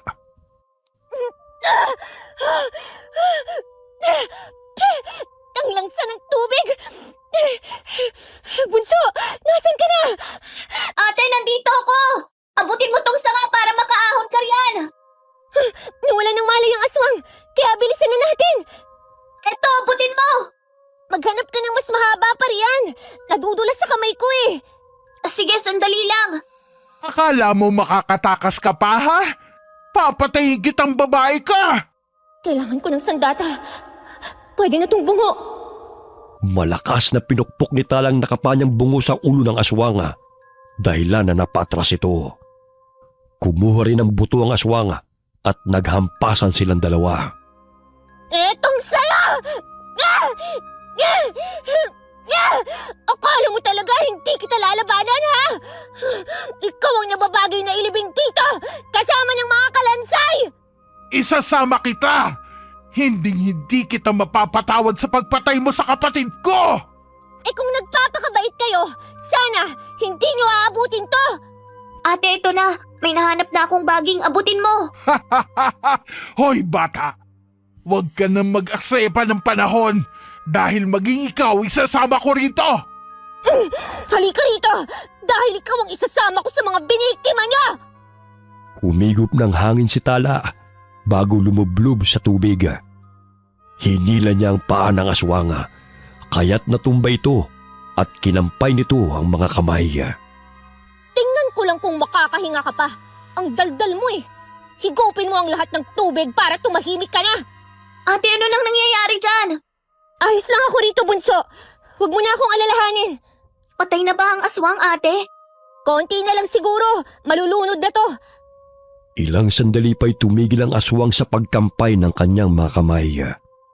Kaya't binitiwan siya ni Tala. Nasaan ka ba, bunso? Nandito ako, ate, oh. Abutin mo tong baging, dali. Sige, hilahin mo, bunso.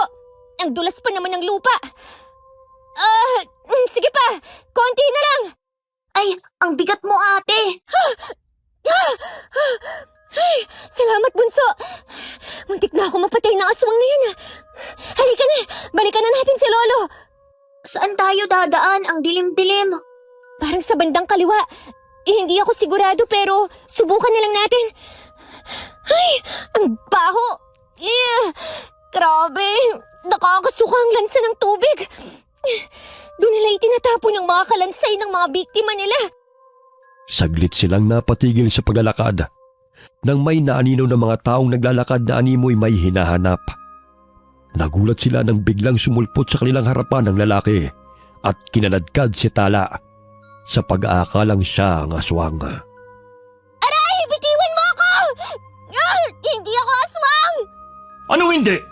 Kasing baho mo ang aswang na nagpapagala-gala sa baryong ito. Ngayong nahuli na kita, hindi ka na makakatakas pa. Ang dapat sa inyo, pinapatay! Bitawan mo ang ate ko! Hindi siya aswang, nagkakamali ka! Abat may kasama ka pang lamang lupa, ah? Maniwala ka sa amin! Hindi po kami aswang ng kapatid ko! Maging kami ay hinahabol ng mga aswang na sinasabi nyo! Nagkukunwari pa kayo! Ayaw kitang saktan, pero kung hindi mo bibitawan ang ate ko, mapipilitan ako hampasin ka! Buong lakas na hinambalos ni Axel gamit ang buto ang kamay ng lalaki. Dahilan na mabitiwan nito ang dalagita. Magkahawak kamay na tumakbo ang magkapatid mula sa mga taong tumutugis sa mga aswang. Bilisan mo, bunso! Napagkamalan patuloy tayong mga aswang! Doon tayo! Parang walang nakaabang doon! Pagod na ako, ate. Ang sakit-sakit na ng paa ko. Konting tiis na lang! Kailangan nating makalayo rito bago pa tayo mahuli ng mga lalaking yun! Pag minamalas ka nga naman, oh. Ayun! May malaking bato! Doon na muna tayo magtago! Nandiyan na sila, ate. Naririnig ko ng mga yabag nila. Ang sakit ng paa ko, bunso! Malalim ang sugat ko! Hinahanap kaya tayo ni Lolo? Sana naman matagpuan niya tayo. Hindi lang aswang ang kalaban natin, pati ang mga lalaking yon. Pigilang iyak ni Tala dahil sa sakit ng kanyang sugat. Malaki ang hiwa sa kanyang talampakan nang maapakan niya ang nakausling bato. Nakahinga sila ng maluwag nang maramdaman na nakalayo na ang mga kalalakihan. Dito na lang muna tayo, bunso. Hanggang sa sumapit ang umaga. Hindi naman natin alam kung saan tayo pupunti. Opo, ate. Masakit pa ba ang paa mo? Oo, bunso. Malaki ang hiwa sa talampakan ko. Pero kaya ko pa naman. Bukas, maghahanap tayo ng halamang gamot dito sa gubat. Niyakap na lamang ni Tala ang bunsong kapatid. Hindi niya namalay na pumatak ang kanyang mga luha dahil sa pag-aalala sa kaligtasan nilang magkapatid. Ay, hindi ako susuko, bunso. Para sa'yo. Kailangan nating lumaban sa anumang pagsubok na dumadating sa ating buhay. Ikaw na lang ang meron ako. Kaya hindi ko hahayaan na masaktan ka ng kahit sino. Sumapit ang umaga. Nagising ang magkapatid dahil sa liwanag na tumatama sa kanilang mukha. Papungas-pungas na bumangon ang dalawa hanggang sa matanaw nila ang puno ng malunggay, hindi kalayuan sa kanilang pinagkukublian. Ang lapit lang pala ng malunggay sa atin. Kaso ang dilim-dilim kagabi kaya hindi natin napansin. Kukuha lang ako para magamot ko na yung sugat mo. Bunso, tingnan mo! May ilog doon! Ay, oo nga! Ang linis ng tubig! Kumuha ka na muna ng malunggay para makapaglinis ako ng katawan bago ko gamutin ang sugat ko. Tanging ang sanga ng kahoy ang ginawang saklay ng magkapatid. Tinungo nila ang ilog at agad na nagtampisaw sa tubig. Ay, salamat naman. Hindi na ako mabantot katulad kanina. Napagkamalan patuloy akong aswang. Anong lugar na kaya to? Walang katao-tao pero aswang meron. Akin na yung dahon ng malunggay para magamot ko na tong sugat ko. Baybayin kaya natin ang ilog. Baka may mga pamamahay tayong makita. Sana naman hindi na bahay ng aswang. Parang ayoko nang humingi ng tulong. Baka magkamali na naman tayo eh. Subukan na lang natin, ate. Magtago na lang tayo ulit kung mapaghihinalaan nating aswang. Sige, halika na. Pahinto-hinto sila habang binabagtas ang ilog. Mahigit 1 oras na silang naglalakad, ngunit hindi pa rin sila nakakakita ng tao. Hanggang sa may matanaw silang kubo. At sa labas doon ay may mga naglalaro mga bata. Bagamat napatras sila, nang mapansin na matandang babae na pamilyar ang mukha. Magtago muna tayo, Bunso. Parang si Malina yun eh. Ang inang aswang ng kambal. Tingnan mo, parang papunta siya sa kubong yun. Hindi kaya may mga kasamahan pa sila? Umalis na tayo rito. Delikado ang lugar na ito, Bunso. Ayun, pumasok nga siya sa kubong yon. Kaya siguradong bahay nila yon. Tayo na, bago pa tayo katahin ng mga aswang. Bumalik sila sa gubat at nagsimulang maglakbay.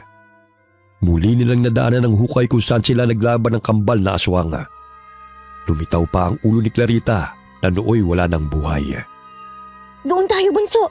Mas ligtas pa tayo sa gubat dahil meron tayong mapagtataguan. Ate, makakaligtas pa kaya tayo? Siyempre naman, huwag kang mawalan ng pag-asa. Ano na kaya ang nangyari kay Lolo? Nakaligtas kaya siya mula kay Malina? Buhay pa ang ina ng kambal. Sana naman, nasa maayos na kalagayan si Lolo. Halos mawala na ng malay si Tala dahil sa pagod. Dumidilim na ang kanyang paningin dahil sa sakit ng kanyang sugat sa talampakan.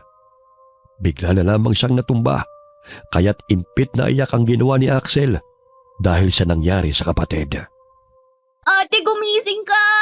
Huwag mo akong iwan! Bunso, hanapin mo si Lolo. Hayaan mo na ako rito. Hindi kita iiwan, bumangon ka na riyan! Hindi ko na kaya. Sige na. Kapag nahanap mo na siya, balikan mo ako rito. Ilang sandali pa'y tuluyan nang nawala ng malay si Tala.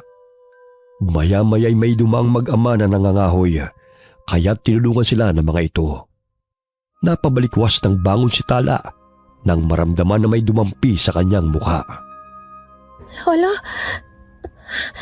Lolo, buhay ka! Mabuti na lamang at nakita kayo ni na Damian at Nestor. Hinanap ko kayo buong magdamag. Akala namin kung napano na kayo, Lolo. Nasaan po si Axel? Ayun, kumakain. Oh, masakit pa ba ang mga sugat mo? Ay, kumain ka na muna. Ipinagluto kita ng lugaw. Ate, mabuti at gising ka na. Gusto mo bang subuan kita? Wag na. Kaya ko ang sarili ko. Tsaka ipagpatuloy mo na ang pagkain. Tapos na ako. Buti na lang hindi aswang ang tumulong sa atin at kakilala pa ni Lolo. Magpahinga na muna kayo. At ako'y kukuha ng mga halamang gamot sa gubat. Mag-iingat po kayo, Lolo. Pinuntahan ni Lolo ang lugar kung saan sinabi ni Axel. Tumambad sa kanyang paningin ang hukay kung saan naroon ang mga kalansay. Kabilang naroon ang bangkay ng aswang na kambal na nakalaban ni Tala. Dumiretso si Lolo sa kubo sa tabi ng ilog, kung saan huling nakita ng magkapatid si Malina. Napag-alaman ni Lolo na hindi yun pamilya ng aswang, kundi humingi lamang ng tulong ang inang aswang. Bagamat nang bumungad sa paningin ng may-ari ng kubo ang itsura ni Malina, ay tumanggi itong tulungan ng babae. Kailangan kong magpausok ng insenso. Sa gayon ay mawala ang negatibong enerhiya na iniwan ng aswang na yon. Gusto pa talagang bigyan ng sakit ang pamilyang naninirahan sa kubong ito. Nagsagawa ng orasyon si Lolo at may ibinigay na insenso sa mga magulang ng bata. Tuwing gabi dapat silang magpausok upang maitaboy ang negatibong enerhiya na siyang nagbibigay ng sakit sa pamilya. Sinunod na mag-asawang habili ni Lolo, kaya nabigo ang inang aswang sa masamang balak nito. Hoy, tanda! Pati ba naman dito sinusundan mo ko? Wala ka nang ginawa kundi ang pakialaman ako! Dahil ikaw ang nagpapakalat ng sakit sa baryong ito. Wala ka nang ginawa kundi ang maghasik ng lagim. Pero anong napala mo? Wala! Pinatay niyo ang dalawang anak ko, kaya sisingilin ko kayo ng doble! Hindi na mangyayari yun. Nakatakas ka man noon. Ngunit sisiguruhin ko ngayon, natitigil ka na sa kahibangan mo, Malina. Malakas na hinambalos ni Lolo ang buntot ng pagi sa babaeng aswang. Sa pagkakataong yun, ay halos doble ang sakit habang dumadapo yun sa katawan ng aswang, sapagkat sa pinahid na apdo ng ahas na may sangkap ng arok at makabuhay na halaman. Sa tuwing hinahambalo siya ng buntot ng pagi, ay nananalitay sa katawan ng aswang ang pait na tila kinukuryente ito. Ay! Anong ginawa mo, tanda? Tigilan mo yan! Ikaw ang tumigil dahil wala ka nang ginawa kundi ang maghasik ng kasamaan. Ikaw ang dahilan kung bakit namatay ang mga anak mo. Walang dapat na sisihin kundi ikaw. Ang sakit!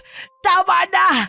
Tama na! Damhin mo ang sakit ng bawat hampas na dumadapo sa iyong katawan. Kulang pang kabayaran ng buhay mo sa bawat pamilyang pinagkaitan mo na makasama ang kanilang mga mahal sa buhay. Dahil sa inyong mga halangang kaluluwa, maraming pamilyang naghihinagpis. Bawa ka! Hindi ko na kaya ang sakit! Ngayon mo sabihin sa akin kung bakit kailangan kong sumanib sa inyo. Gayong wala namang kahantungan ng mga ginagawa ninyong kasamaan, kundi kaparusahan at kamatayan. Tama na! Hindi ko na kaya! Gumapang palayo si Malina dahil sa panghihina ng katawan. Halos lumuhod siya sa pagmamakaawa sa matandang manggagamot dahil hindi na nito makayanan ang sakit. Gumuhit ng krus sa lupa si Lolo, sabay na umusal ng orasyon. Anong ginagawa mo, tanda? Bakit parang hindi ako makahinga? Itigil mo ang orasyon! Nasasaktan ako! Hindi kita papatayin ngayon. Ngunit unti-unti kang gagapang sa lupa at mararamdaman mo ang bawat sakit na pinaramdam mo sa mga biniktima ninyo. Kasama na ron ang asawa at anak ko. Maririnig mo ang bawat pagtangis at panaghoy nila. Tanda! Itigil mo to! Nakakabingi ang kanilang mga palahaw! Gabi-gabing naririnig ni Malina ang pagmamakaawa ng kanilang mga biktima na paulit-ulit na umaalingaw-ngaw sa kanyang pandinig. Dahil sa ginawang orasyon ni Lolo, ay nararamdaman din niya ang sakit sa bawat pagtadtad niya sa katawan ng mga biktima. Halos hindi na makayanan ni Malina ang sumbalik na isinagawa ng matandang manggagamot. Kaya't siya na mismo ang nagpatiwakal upang tapusin ang sariling buhay. Walang yakang matanda ka! Pero hindi ka magwawagi sa pagpapahirap sa akin!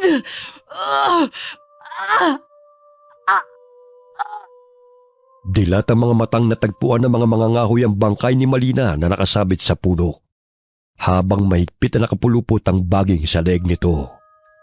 Nabalitaan yon ni na Lolo at ng magkapatid. Patay na po si Malina, Lolo.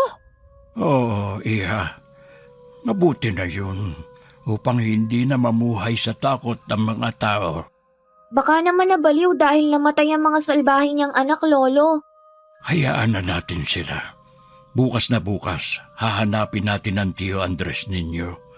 Kailangan niyong magpatuloy sa pag-aaral, hindi yung tumutugis ng mga aswang. Kung maaari, dito na lang po kami kasama mo, Lolo.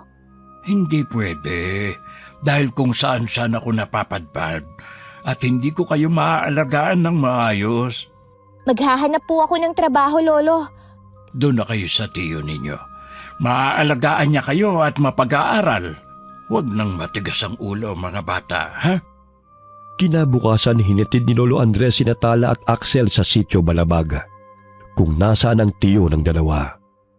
Masaya silang tinanggap ng mag-asawa at pinangako ang pag-aaralin sila. Lo, maraming salamat po sa lahat ng tulong niyo sa amin ni Axel, ha. Pangako po, bibisitahin po namin kayo sa baryo. Mag-aaral kayo ng mabuti at magpapakabait, ha? Opo, Lolo. Maraming salamat po, Lolo. Tuwing bakasyon ay bibisitahin po namin kayo. Roysia, kailangan ko nang bumalik sa baryo. Baka mamaya ay magkaiyakan pa tayo rito. Inihatid ng tauhan ni Tio Andres si Lolo sa baryo Pandakan. Napag-alaman din ng ama na magkapatid na doon na sila naninirahan sa sitio Balabaga, kaya sinundo sila nito.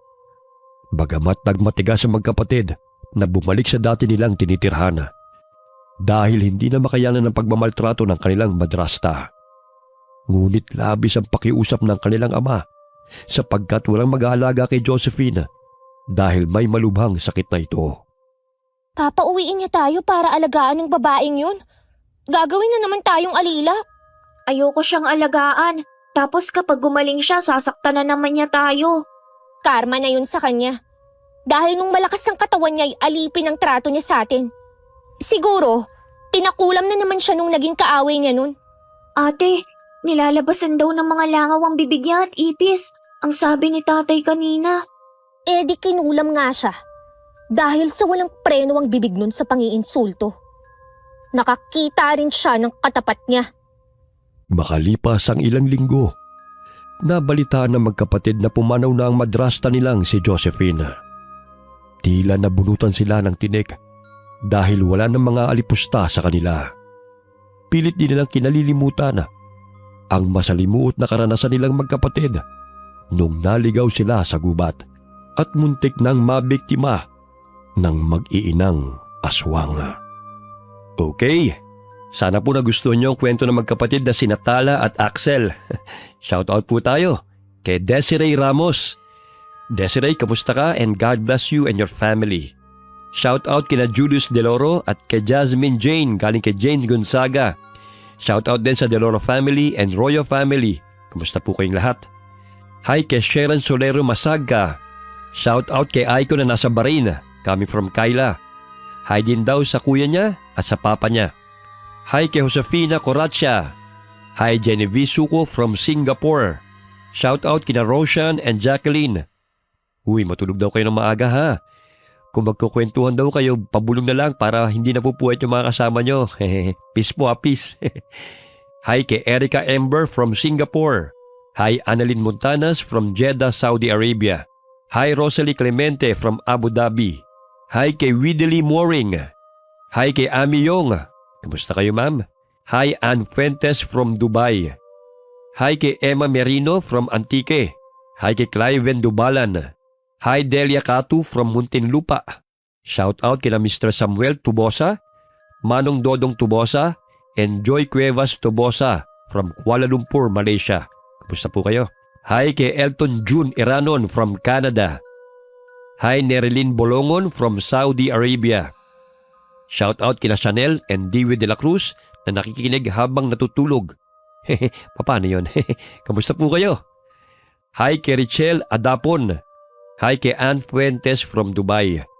Shout out sa mga taga Qmart Cubao, Quezon City. Galing kay Virgil Latore. Kamusta po kayong lahat dyan? Hi kay Jeneline Mix Vlog from Kuwait.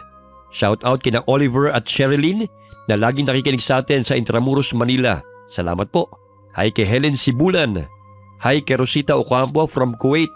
Hi Lady Dam. Hi kay Ami Viray from Talim Island, Binangonan, Rizal. Shout out kina Chong, Vinyas, Atisado, Mirabel, and Fajardo family. Lalo na kay RV Tiong from Bataan. Sorry mama, latong bati ko sa inyo. Shout out po kay Lisa Takada na lagi po nakikinig sa atin dyan sa Japan. Marami pong salamat ma'am. Alright, maraming pong salamat sa inyong lahat. At huwag po tayo makakalimut na magdasal palagi sa ating Panginoon, okay? God bless all of you.